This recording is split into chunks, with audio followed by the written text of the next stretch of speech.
Hi, welcome to my channel. My name's Angel and this will be my 2006 Ford Econoline van build. This will be the first series of my van build. Welcome to my channel.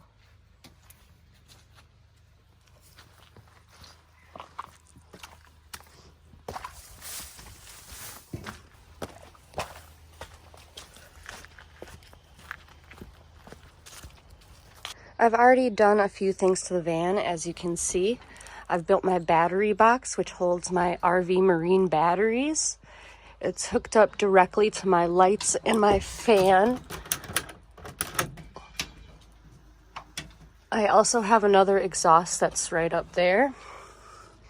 To the guy that said my sealant wouldn't stick, fuck you. There's my solar panels up top.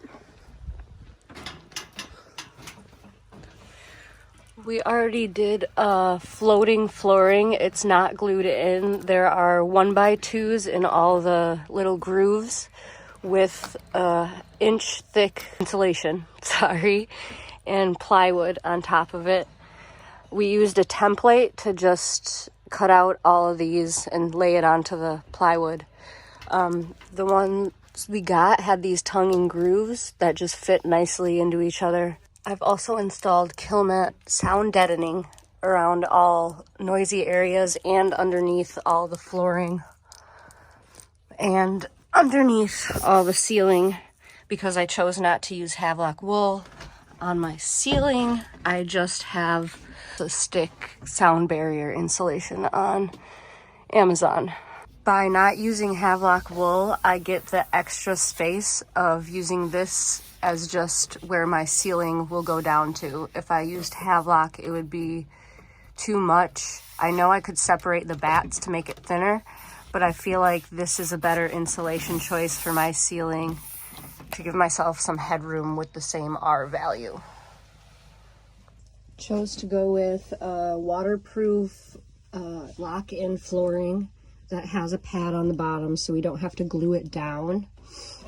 The color is the steely gray from Martin's. Shout out to Martin's. I should have bought it when I saw it at Martin's.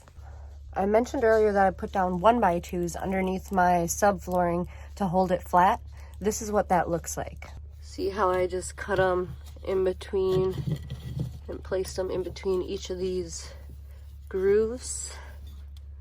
The insulation just drops right on top of that.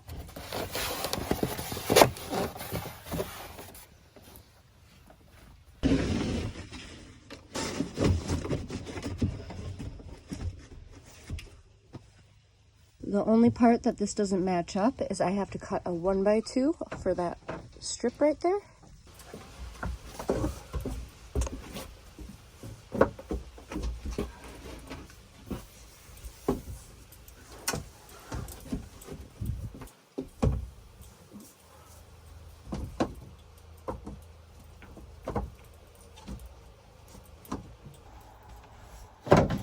There was a spot where a full board wouldn't fit, so we cut one in half.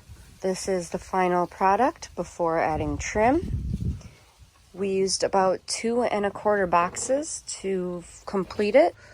We decided to put the flooring in as one whole strip and then cut little spaces to fill in between. We had to make sure that the sides were on the right tongue and groove ends to be able to put in on each rung.